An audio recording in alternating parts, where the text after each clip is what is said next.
Buenas tardes. De antemano agradecerles por estar presentes hasta esta hora. Creo que estamos ya un poquito cansados también. Hemos tenido una jornada bastante ardua, pero bueno, en esta mesa de trabajo pues tenemos algo sobre el aprendizaje y enseñanza de las matemáticas enfocadas a tres quizás recursos con respecto a la Yupana, a la Taptana y también me parece, creo que está el ábaco. Entonces, voy a partir rápidamente. Bueno, mi experiencia dentro de la enseñanza con la Yupana, pues parte también de una experiencia que he tenido desde la universidad y del trabajo que he tenido con los estudiantes de educación intercultural bilingüe aquí en el Ecuador. También agradecer a la profe Ruth Moya porque ella fue quien, quizá al inicio fue la persona que me dijo que debería de enseñar matemáticas ancestrales, dado que la matemática que conocía hasta la fecha era una matemática muy occidental. Bueno, mi formación es muy occidentalista también, ¿no? Gracias. Bueno, justamente hablando de las matemáticas, pues nosotros con los estudiantes cada vez discutimos siempre sobre la enseñanza de las matemáticas. Y en este segundo simposio de la Taptana Cañari hemos aprendido mucho, no solamente desde las matemáticas que ya todas las personas tenemos inmersas dentro de nuestras actividades cotidianas. Y una cosa muy importante ha sido el modelo de educación intercultural bilingüe, que la primera vez que lo leí me pareció bastante sorprendente con relación a la realidad educativa. Claro, nosotros como profesores de matemáticas y educadores siempre nos hemos jactado de decir que vamos a enseñar las matemáticas desde la realidad, desde la vida cotidiana, pero no hacemos eso. Mi formación como matemática pura, dentro de todos los años que llevaba enseñando a las carreras de ingeniería, a las carreras de medicina, justamente llego al Ecuador, como peruana que soy del Cusco, pues empiezo nuevamente a ver unas matemáticas bastante ¿cómo se dice? Reales, simbólicas. Claro, no hay una explicación del cálculo que está escrita quizá como la matemática occidental, pero sí tiene una relevancia con relación a la realidad educativa, a la vida cotidiana, ¿no? Y justamente el MOSAIB tiene dentro de una de los fundamentos de enseñar matemáticas reales, matemáticas desde la vida cotidiana, ¿no? Y justamente el día viernes anterior estábamos en una feria con los chicos de educación intercultural bilingüe, quienes estaban haciendo una feria de trabajos en teorías de las didácticas, no solo las didácticas occidentales, sino también la parte de la etnomatemática que surge a partir de los años 70 con las ideas de Ubiratan de Ambrosio en el Brasil para revalorizar los saberes ancestrales de la matemática, ¿no? Y justamente a partir de esas investigaciones, pues nace también todo el movimiento de revalorizar los saberes propios de las propias culturas, no solo las culturas indígenas, sino también los grupos culturales, los artesanos, como el compañero mencionaba, sobre el tejido de la paja toquilla y la importancia que tiene, no solamente desde el valor, quizá el producto que nos pueda generar un trabajo, sino también desde la lógica de construcción, cómo es todo el proceso, ¿no? Y eso fue muy importante para los estudiantes, hacer entrevistas a artesanos, reconocer el trabajo que hacen desde la alfarería, el tejido, y también mirar otras formas, no solamente desde lo que ya está muy común dentro del proceso educativo de la enseñanza, ¿no? Que quizás ya leer un trabajo de tesis buscando metodologías que están, quizás metodologías de contemporáneas como la metodología Singapur. Entonces quizás mirar atrás y mirar sobre nuestros ancestros, sobre esos saberes que tienen, ¿no?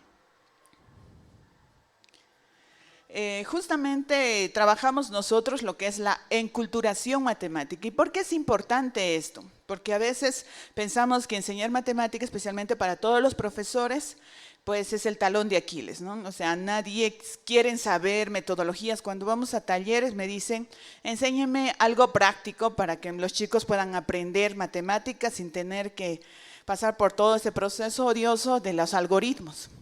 Y le digo, pero ha intentado basarse desde la realidad. ¿Qué son los estudiantes? Bueno, son hijos de padres que venden en un mercado, entonces aproveche las actividades de compra y venta de un mercado.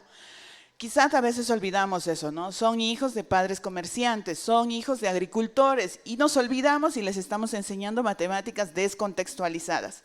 Y uno de los libros más importantes que justamente publica Alan Bishop en el 99 es Enculturación Matemática.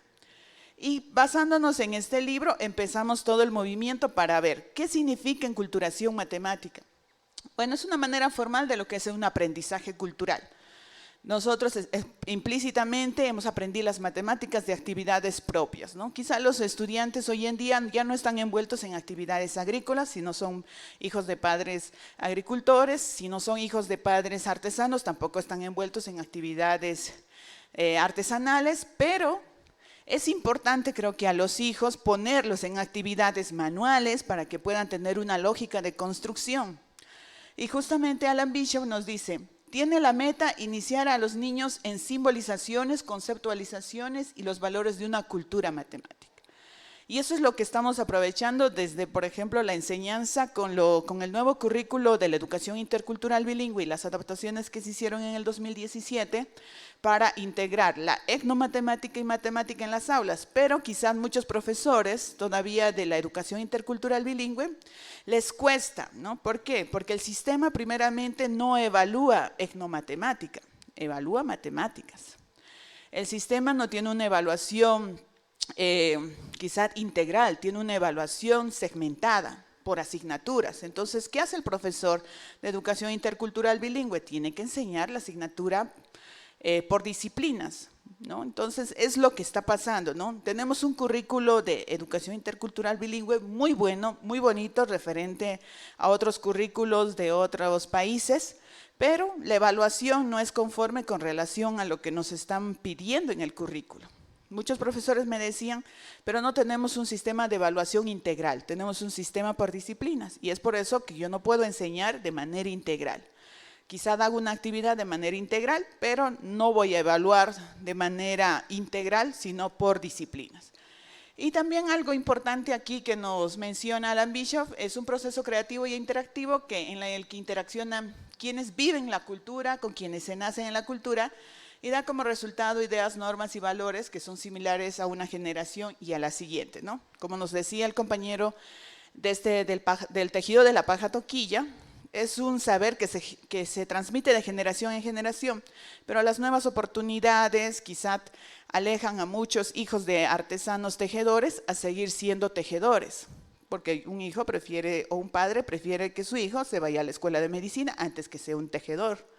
Entonces se está perdiendo ese valor importante del tejido, ¿no? Y peor todavía si la paga del tejido es, como se dice, muy barata, ¿no? Entonces ahí perdemos la esencia de nuestros tejedores y de nuestros saberes que se transmiten de generación en generación. Entonces, enseñando con la yupana, pues no hay que enseñar simplemente el uso de la yupana, ¿no? En la educación básica, pues enseñamos también con la yupana. El problema no es la enseñanza con la yupana o el recurso, ¿no?, que podemos utilizar, sino es entender que si vamos a enseñar con un recurso ancestral, tenemos que entender también la lógica del recurso ancestral. Es transversalizar la cultura, no darle al estudiante, bueno, ahora vas a aprender con el ábaco.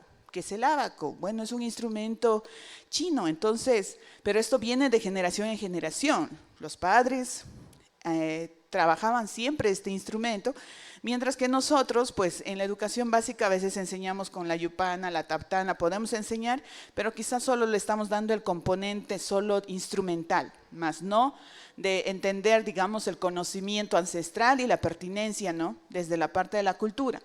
Y justamente la etnomatemática que les comentaba que tenemos ya en el currículo de educación intercultural bilingüe, muchos profesores solo la han llevado a enseñar de manera contextualizada, usar un ábaco, usar una taptana, usar una yupana, pero de ahí no pasa, ¿no? O usar los recursos del medio, como me decía un profesor, me decía, bueno, yo uso la taptana y uso piedritas y los mando a buscar a los chicos que traigan hojitas o traigan cosas del medio y ya está la etnomatemática. Y no es eso.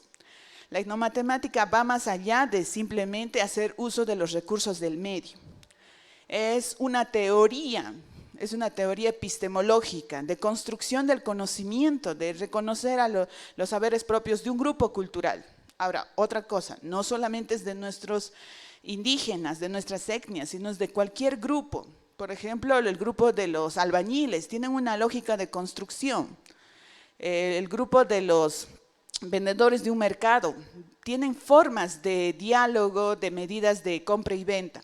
Entonces, lo que nosotros miramos en este programa de la etnomatemática es que podamos descubrir, revivir e incorporar tradiciones y aprendizajes desarrollados dentro de nuestra propia cultura, grupo social o etnia. Eso es muy importante. O sea, la etnomatemática no nació solamente para revalorizar saberes propios de los indígenas, porque muchas veces muchos profesores de matemáticas dicen, bueno, mis estudiantes no son indígenas, yo no les voy a enseñar etnomatemática, o no voy a incorporar un recurso que no sea una calculadora Casio o un software interactivo como GeoGebra, ¿no? Entonces no quieren integrar otros recursos que sean propios de su localidad, ¿no? Y también propios de sus grupos culturales.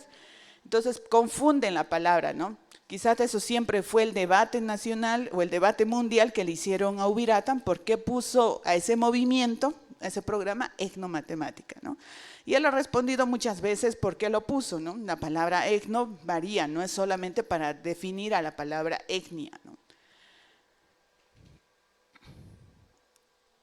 Y justamente los fundamentos que nosotros utilizamos para enseñar con la Yupana, pues tanto el profe Marco Vinicio, que hace uso desde el año 2014, como les mencionaba, sobre el uso de la taptana con las leuquinas, utilizando la leyenda de los Cañaris, pues nosotros trabajamos también la Yupana, utilizando pues, justamente en el año 2018 asistí a un congreso internacional de educación matemática, y los que hicieron un juego interactivo a través de la Yupana fue un grupo de estudiantes de computadoras. Me pareció tan interesante que no eran matemáticos puros, ni eran educadores en matemática, ni eran educadores en educación intercultural bilingüe, pero lograron hacer un juego usando la Yupana. Y bueno, y ellos justamente pues hasta publicaron un libro, ¿no? La Yupana Inca, decodificando la matemática inca. Porque ellos, como ingenieros en computadoras, lograron hacer los cálculos más sorprendentes utilizando 4 pasos de un juego, ¿no? El Tahuapujllay. Bueno, ellos utilizan la lógica también de lo que significa la Yupana, el contar, y a través de las cuestiones del Yupay, la pichana, la yapana, la pichana que es el limpiar y el yapana que es el, ¿cómo se dice?, el aumentar. Entonces ellos empezaron con este juego y les fue muy bien. ¿Para qué decir? Analizando el juego, o sea, porque para enseñar con la Yupana pues tenemos múltiples versiones, ¿no? Está la cuestión de la completación, ya vamos a ver una Yupana. Entonces está la completación, digamos, de los hoyitos, ¿no? Entonces ellos no usan el concepto de completar los hoyitos, así como en la taptana se completan con semillas cada hoyito. Ellos utilizan un concepto más sofisticado en el que pues la semilla que está en la posición del valor pues es la que representa. Entonces los fundamentos de la etnomatemática, pues aquí tenemos, es que estudiamos, cómo conceptualizamos. Importante, siempre nosotros conceptualizamos las matemáticas como un proceso continuo y no como un resultado, algo que las matemáticas occidentales pues siempre nos brindan, ¿no? Es el resultado, es lo más importante, a pesar que ha cambiado mucho el currículo. Lo que observamos también a partir de las observaciones, ¿no? ¿Cómo logramos entender un poco la cuestión del uso de la taptana, de la yupana, del ábaco, a través de las observaciones, ¿no? Cómo hemos ido viendo cómo lo trabajan grupos culturales, ¿no? Que generalmente, pues, quizás no vemos en la actualidad personas que utilicen yupanas o taptanas, como se dice, como una calculadora, como un celular que tendríamos nosotros en mente, pero sí tenemos personas que sí lo hacían y sí lo hacen de manera pedagógica. Y desde los procesos de la etnomatemática, que esto es muy importante, que justamente solo a veces nos quedamos en el primer proceso, el contar. Y la yupana nos sirve eso, y la taptana también, y el ábaco también, porque este es un proceso aritmético, el conteo. Todos los grupos culturales han tenido o tienen la forma de contar.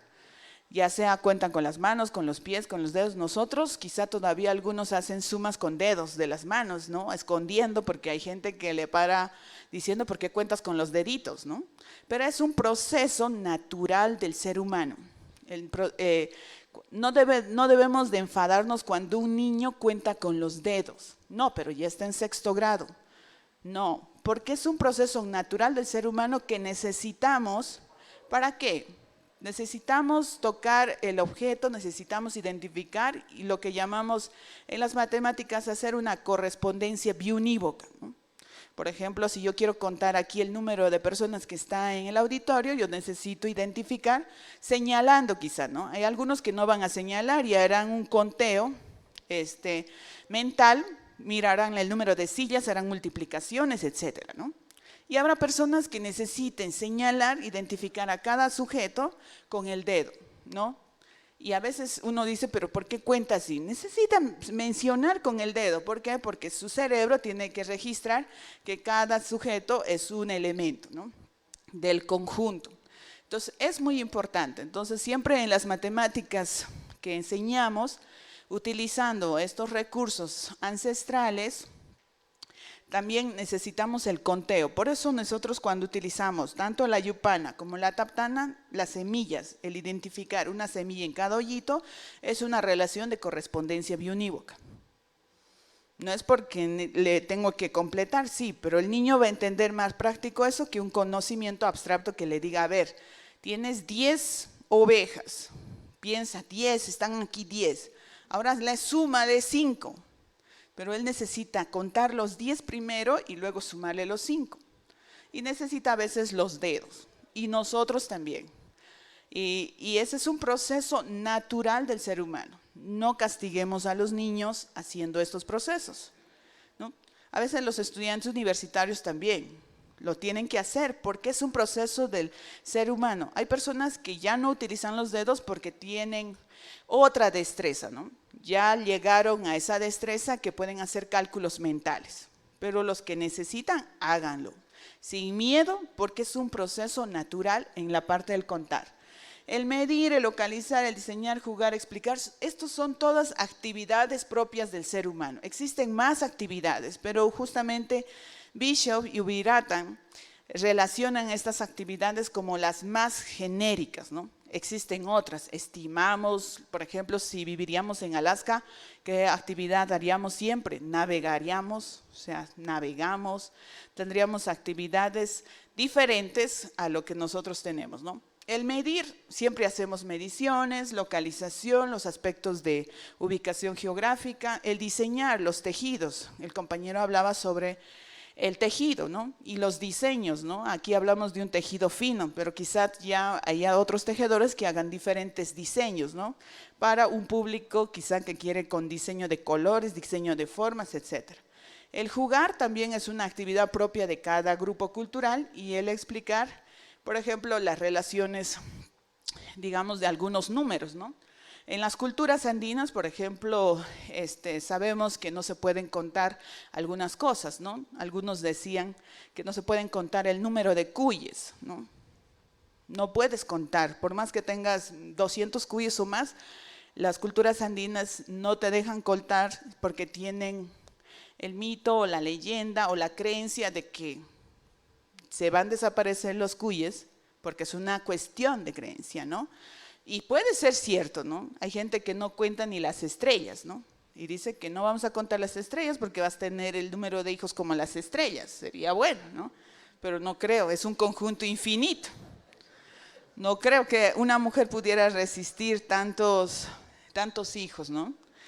Pero bueno, entonces, pero hay lógicas de que no se pueden contar, ¿no? Entonces, esto también es la parte del explicar. Y bueno, en esta parte, justamente cuando hablamos de la yupana, utilizamos el concepto del contar. Tenemos diferentes sistemas de numeración. Los sistemas que hemos trabajado aquí, y ustedes lo trabajan, pues es el decimal. Y en la cultura quichua, pues se trabaja el sistema decimal. Aunque los shuar no tenían un sistema decimal, pero por obligatoriedad del sistema, o sea, del Ministerio de Educación, están obligados a utilizar un sistema decimal, ¿no? Los mayas también, bueno, tienen un sistema diferente, pero tienen un sistema vigesimal, y los indoarábicos que nosotros utilizamos en la actualidad, pues es un sistema decimal. Es un sistema práctico, obviamente, nos podemos comunicar a nivel internacional. Ahora, el desarrollo de estos sistemas va de la mano con el desarrollo del lenguaje. Eso sí es muy importante. Y hablando tanto de la taptana cañari o de otros instrumentos como la yupana y de los quipus, pues todo se basaba en el uso del lenguaje y también sobre la base del sistema decimal. Y bueno, ahí tenemos los números quichuas, ¿no? Que en el español, bueno, en el castellano, ¿no? Ha sido más difícil aprender que si nos hubieran enseñado en quichua, ¿no? Porque en el español o en el castellano, pues cuando hablamos todos nuestros números, a partir del 10 tienen una lógica, una construcción de la escritura del 11, 12, 13, ¿no? Y es difícil al niño decirle que después del 10 viene un 11, luego un 12, un 13, un 14, ¿no? Sería más fácil decirle que después del 10 es un 10-1, 10-2, ¿no? 10-3. Y en el 16 ya hay como que volvemos, ¿no? Es un 10 y el 6, ¿no? Y así sucesivamente. Entonces, en esta parte del proceso del contar, pues justamente nosotros trabajamos las cuentas que se emplean en el lenguaje andino, ya sea el quechua, quichua, aymara. Recuerden que nosotros somos un pueblo que tiene varias relaciones con Perú. Ecuador está relacionado con Perú y Bolivia, ¿no? Tenemos los quichuas y quechuas, ¿no? Y tenemos también en relación, por ejemplo, a los elementos culturales que podemos utilizar para la enseñanza, ¿no? Los proyectos que se han dado desde los años 80 quizás, con los proyectos educativos para la enseñanza de la educación intercultural bilingüe o los pueblos rurales que llamaban anteriormente, pues se han basado siempre en la cuestión de qué instrumentos compartimos, ¿no? En el trabajo de Marta Villavicencio, también la profe Ruth Moya y otros investigadores, pues se han visto el trabajo de simbología, ¿no? Que han utilizado a través de la taptana, la yupana. Y claro, que ha cambiado quizá la escritura un poquito en cuanto a quichua, quechua y aymara, ¿no? Que son idiomas particulares de cada uno de los países. Y estas se caracterizan por presentar reglas y secuencias lógicas. Y bueno, y cuando ustedes, el profesor Marco Vinicio les enseñaba, y el profesor también de la mañana que hablaba sobre la matemática maya, hay una lógica de construcción, ¿no? Puede ser circular, puede ser posicional, como la taptana de Montaluisa, que se ha hecho más de manera pedagógica, ¿no? Es una taptana de valor, como el valor posicional, primero con una orientación para la escuela, ¿no? Para satisfacer los componentes occidentales, ¿no? Porque es una cuestión también del profesor, dice, pero el sistema me pide esto, el valor posicional se trabaja de derecha a izquierda, pero yo sé hacer la numeración o yo sé hacer el trabajo de otra manera. Entonces, siempre terminamos, a pesar que podamos conocer cómo funciona un instrumento, ¿no? Ya sea la taptana, la yupana u otro, siempre vamos a estar mirando en lo que el sistema nos pide, ¿no? Vamos a terminar como quiera entendiendo el valor posicional. O sea, no hay forma, pero la idea es siempre partir de una matemática concreta para ir a lo abstracto. También el registro de los números se efectúa de forma concreta, utilizando dedos, manos, pies, cabeza, piedras, huesitos, lo que sea, ¿no? Es la idea fundamental. Quizá el nivel más difícil para enseñar matemáticas en las investigaciones que hemos hecho ha sido el nivel en el paso al algoritmo, ¿no? Una vez que usted está enseñando con piedritas, que es el área de infancia, ¿no? Inicial 1, inicial 2, primer grado, segundo, tal vez ya está metiendo ahí el algoritmo, Ya perdemos a nuestros estudiantes, los que amaban las matemáticas, ya odian las matemáticas, ¿no? Y eso siempre se ve porque es el paso brusco, ¿no?, de la matemática concreta a la matemática abstracta. Y el término yupay, que es el término del conteo, ¿no? Bueno, y esta es una de dónde nace la yupana. Bueno, hay un montón de libros que podemos leer de manera, quizá para investigar sobre de dónde nace, quiénes lo utilizaban, etcétera. Pero algo fundamental que vemos aquí en la primera Nueva Crónica y Buen Gobierno de Guamán Poma de Ayala, pues vemos ahí a un quipucamayo, obviamente con un quipu, ¿no? Y a la mano izquierda inferior vemos una yupana. Entonces, es una yupana, entonces tenemos ahí filas y columnas, ¿no?, donde hay hoyitos, ¿no?, donde hay entre hoyitos, como se dice, blancos y negros, ¿no? Entonces, muchos justifican estos hoyitos porque puede ser que estaban cubiertos por semillas, o sea, los oscuritos, y los otros que todavía no estaban cubiertos por semillas. ¿Ok? Entonces, ahí tenemos un componente en cada fila. Bueno, esto va, las operaciones justamente de la yupana van de abajo hacia arriba, ¿no? Unidad en el primer nivel, decenas, segundo nivel, centenas y así sucesivamente. ¿Ok?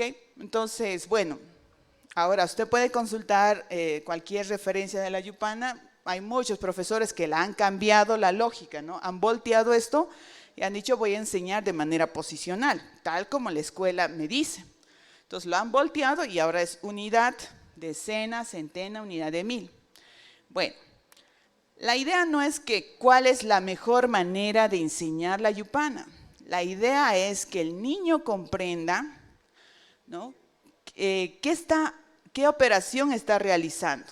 Si está realizando unidades, decenas, centenas, ¿qué está sumando? ¿Qué está restando? Utilizando pues materiales concretos, ¿no?, la completación de semillas, lo que sea. Yo utilizo generalmente, cuando trabajamos con la yupana, con los estudiantes, utilizamos siempre unidades en la parte inferior, decenas, centenas. O sea, cambié la lógica del valor posicional. ¿Para qué? Para que los chicos no hagan las operaciones mentales, porque ya son universitarios y estamos volviendo, como se dice, al primer grado, segundo o tercer grado de primaria.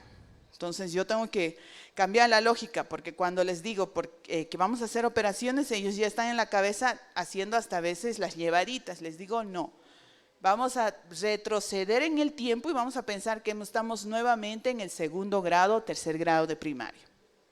Entonces, ¿por qué? Porque ellos van a ser educadores. Y los educadores tenemos que reaprender, ¿no? Hay que volver a reaprender sobre algunas cosas que ya sabemos. Nosotros ya muchos saben sumar operaciones mentales, no necesitan una yupana, una taptana, nada. Pero nuestros niños necesitan eso porque están recién aprendiendo. Y nosotros como profesores tenemos que enseñarles también de acuerdo a sus formas de aprender, ¿no? Bueno, acá hay una cuestión también de lo que les estaba explicando, y esta es la yupana, ¿no? Entonces, la trabajamos utilizando esta lógica de unidades en la parte inferior, decenas en el siguiente nivel y así sucesivamente, ¿no? Centenas, unidades de mil y decenas de mil, ¿no? Profe, ¿no se trabaja millón? Claro que sí, ¿no? Usted puede seguir hasta arriba. Entonces, ¿cuáles son las operaciones más fáciles? O sea, yo les voy a decir, porque en todos los instrumentos se pueden hacer todas las operaciones. Suma, resta, multiplicación, división, raíz cuadrada, aunque algunos me daba curiosidad que la profe Ruth es bien sincera y dice, yo nunca utilicé en mi vida el concepto de raíz cuadrada, ¿no? ¿Para qué me sirve? Bueno, en la vida cotidiana literalmente no nos sirve mucho, ¿no? Pero pues es parte del currículo y hay que enseñarles, porque es la operación inversa a la potencia, ¿no? La potencia cuadrada también. Pero realmente las operaciones más simples en la yupana siempre son la suma y la resta. La multiplicación tiene un grado de complejidad No sé si vieron el estilo del profesor de la matemática maya, que empezaba a hacer algunas cosas que parecían fáciles. Lo podemos hacer quizás, pero llega un momento en que se vuelve tan tedioso estar haciendo esos movimientos que a veces preferible, como se dice, aprenderse las tablas de multiplicar y no pasar por todo el sufrimiento de hacer eso, ¿no? Porque hay operaciones sencillas con la yupana que podemos hacer operaciones de multiplicación y división. Pero las dos últimas operaciones son un poquito más complejas. Pero la suma y la resta para cualquier cantidad es lo más maravilloso. O sea, cualquier persona que no sabe restar cuando hay muchos nueves, por ejemplo, dice, a ver, ¿qué edad tiene? Tú naciste en el 1999, ya estamos en el 2022, entonces hace una resta. A veces dice, ay, es que tiene 9 ahí, tiene que prestarse. No. Entonces, esas operaciones que a veces parecen complejas son muy sencillas en la yupana. Hacer simplemente una cuestión de conversión, ¿no? ¿Y qué movimientos utilizamos bastante, ¿no? Las reglas del juego de la yupana generalmente pues son la pichana en el aspecto de limpiar, ¿no? Ir limpiando semillas. Aquí no hay un concepto de estar contando ni en la mente ni con los deditos. Ahora, este juego pues justamente que publican este grupo que son dos ingenieros que justamente, claro, hay cosas que ellos han puesto dentro del libro, muy importantes, ¿no? Están todas las operaciones y todo. Es fabuloso todo lo que hacen y lo han corrido en un programa como ingenieros y funciona para cualquier número que usted le dé, ¿no? Bajo las reglas que ellos han utilizado. Pero no son reglas obviamente que ellos se han inventado, sino que ya vienen de un concepto también de la parte pedagógica. Entonces el pichán es ir limpiando. Ahora, este juego de la yupana no se utiliza poniendo semillas, porque a veces en el tablero vamos a tener muchas semillas, ¿no? Algunos completan los hoyitos con semillas. La idea no es completar los hoyitos con semillas, la idea es simplemente, por ejemplo, poner una semilla en la posición de 2 unidades es 2, o sea, hacer un concepto de multiplicación. Si pongo 2 semillas en la posición 3 unidades, son 6, ¿no? Entonces, no es ir completando, ¿no? Porque ahí tenemos mucha completación. Esta es una forma de hacer con esta yupana, ¿no? El juego del tahuapujlia y usted utiliza eso. Ahora, si no comprenden los niños así, bueno, hemos tenido ejercicio con niños y con estudiantes universitarios, ¿no? Algunos prefieren completar, ¿no? Prefieren entender de que hay que completar. 1 es una unidad, hay que ponerle el 1, 2 igual, ¿no? Entonces, se puede ir mirando con los chicos, pero también es llevarlos a la parte de que ya puedan hacer multiplicaciones y saber cuál es el valor, ¿no? Entonces, es más que nada por eso. Entonces, esta es la pichana y luego también, por eso vemos aquí las semillas. Vemos aquí una semilla en la posición, por ejemplo, en la parte A tenemos una semilla en la posición 2, ¿no? Y hay una semilla en la posición 1. Entonces, por pichana, limpiando, tendríamos 3 semillas. Entonces, en la posición final, tendríamos una semilla en la posición 3, ¿no? Entonces, vamos de la posición 1 a la posición final. Es ir limpiando, como se dice, ir barriendo las semillas. La idea es, profe, ¿cómo se suma? Se suma como usted quiera, pero siempre respetando, ¿no? Todas las unidades, decenas, centenas, unidades de 1000. Puede empezar de arriba hacia abajo o de abajo hacia arriba. No es lo mismo que hacerlo posicionalmente, ¿no? Posicionalmente siempre unidad, decena, centena, porque tenemos que seguir ese patrón, porque si no luego nos faltan semillas, perdón, nos faltan ver si algo llevé, ¿no? Estoy pensando en la cuestión de las llevadas. Mientras que aquí no, aquí lo que estamos haciendo a través de un juego, de limpiar semillas, ir dejando pocas semillas en cada fila, ¿no? Igual, si tenemos aquí, por ejemplo, en la parte B, vamos a tener una semilla en la posición 3 y en la posición 2 una semilla, que serían 5 semillas. Entonces, pichana, tengo una semilla en la posición 5. O sea, voy limpiando.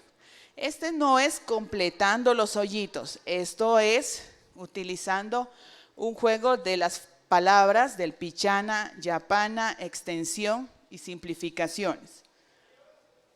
Entonces, los movimientos de extensión también, por ejemplo, cuando yo hago esto, cuando descompongo una semilla en otras, cuando quizás yo esté haciendo operaciones de resta.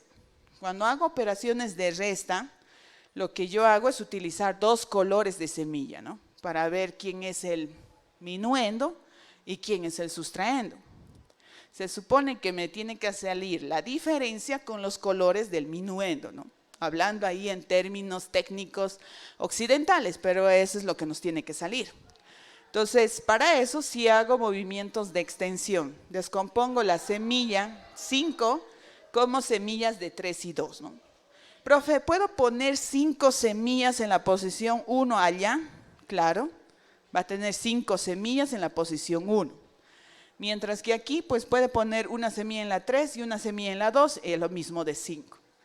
Entonces, esto también es otro movimiento que se da en el juego.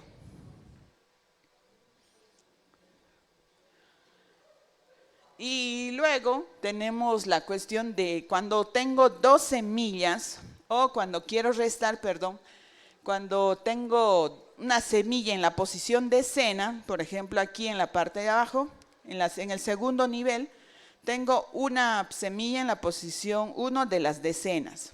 Entonces, ¿por qué ahora lo estoy bajando a la posición de la primera fila? Porque tengo que restar, hay que descomponer. Entonces ahí tendría una semilla, pasando a la posición de las unidades, serían 2 semillas. Pues 2 semillas en la posición de las unidades tendría el número 10, ¿no? Ahora, ¿por qué no completamos? Prácticamente, pues, con los chicos hemos trabajado, no es en un tablero así directamente como la taptana, es en una hoja impresa, como la que teníamos aquí, ¿no? Una hoja impresa, todos los chicos tienen una hoja impresa, traen semillas, traen alguna figurita que representen, usan monedas de colores, etcétera, ¿no? Entonces la idea fundamental es que no nos llenemos de semillas, porque este instrumento pues es una hoja de A4, ¿no? Imagínense poner 9 semillas en cada uno, pues la hoja se acorta y a veces tiene no se maneja muy bien, ¿no? Si tendríamos una yupana más grande, pues quizá se manejaría mejor, ¿no? Pero es la idea de no llenarnos con muchas semillas, ¿no? A diferencia del concepto, digamos, de la taptana, que sí ya tiene unas leuquinas y que podemos utilizarlas, ¿no? Llenando las semillas. Igual como la trabajan también la taptana de Montaluisa, ¿no? Por colores, utilizando el valor posicional para reconocer unidades de decenas, centenas y unidades de mil. Entonces, este es el trabajo que hacemos con relación a esto de la yupana inca. Si desean, pues yo les puedo enviar el escaneado del libro, porque bueno, esto es para socializar, que justamente los amigos que trabajan esto, pues ellos les fascinó primero para socializar, porque a ellos se les invitó en un evento de matemáticas. Y bueno, hay cositas que claro, en la parte de la división sí son reglas un poquito más fuertes, ¿no? Eso sería todo mi participación. Muchas gracias por la atención.